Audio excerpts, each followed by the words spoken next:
જય ભીમ નમો બુધાય પેલા નમૂનાને સાંભળો. તો અમારે પિયાલા કોણ પાવા ઢેઢવાડામાં કકળાટ કરવા મળ્યા કમારી મેલડી વહી ગયા દીખ્યો રહ્યો ને કે દેવીનો બહુ વાલો છે બાપ.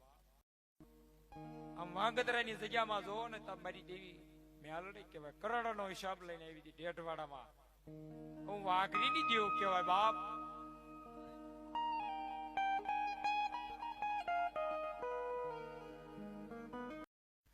ઢેઢવાડામાં હાલી નીકળી મારી મેલડી ઊભી રી ઢેઢવાડાથી એ મારી તાજ પર ના તખત.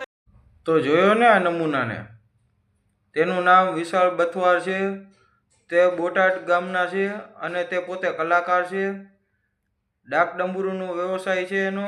એક માતાજીના માંડવાની બાલીબા ડાક ડમરૂ વગાડતા વગાડતા એના મુખમાંથી અમુક એવા શબ્દ નીકળી ગયા જે ગેરસંવિધાનિક છે અને આખા અનુસૂચિત સમાજ તથા દલિત સમાજની લાગણી દુભાય એવા શબ્દ બોલી તેને જે આ કૃત્ય કર્યું, ત્યારબાદ દલિત સમાજના ઘણા આગેવાનો તથા બાબા સાહેબને માનનારાઓએ એને ફોન કરીને કીધું કે આ શબ્દ તમારે ના બોલવા જોઈએ.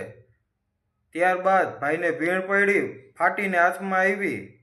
એટલે માફીનો વિડીયો પણ એ ભાઈએ વાયરલ કર્યો. અથવા જિગ્નેશભાઈ રાઠોડના ફોનમાં મારો એક વિડીયો ફરતો હતો, પણ મારે એક પ્રોગ્રામમાં નાતી વિશે થોડું બોલાઈ ગયું હતું. એની વતી હું માફી માંગુ છું. હું દલિત સમાજનો દીકરો છું.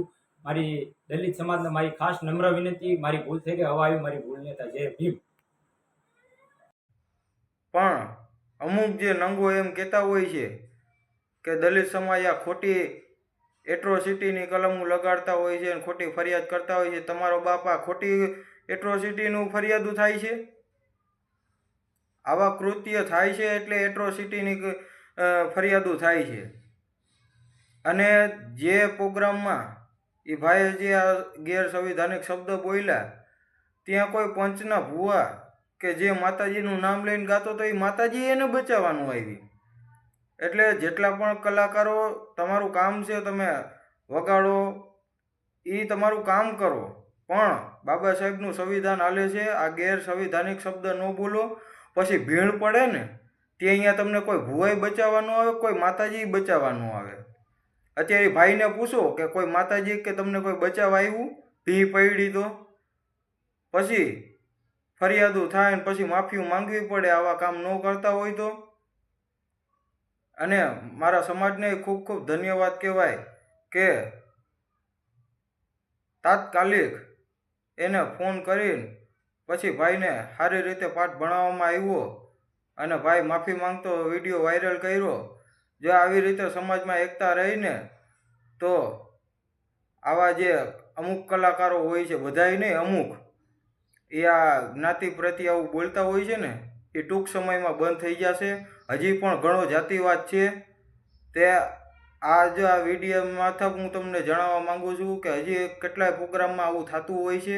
એ ન થવું જોઈએ. બને એટલો અમારો વિડીયો શેર કરજો. અમુક જે કલાકાર આવા મુખમાંથી જે વાણી વિલાસ કરતા હોય ને એના સુધી પોગી જાય ને આ બંધ કરી દે. નકામું પછી ખોટી ફરિયાદો થાય ને પછી તમે એમ કહો કે અમારા ઉપર ફરિયાદો થઈ. એમને એમ નથી થતી, તમે હાથે કરીને હરિયું કરતા હોવ છો એટલે થાય છે. જય ભીમ, નમો બુધાય, જય સંવિધાન.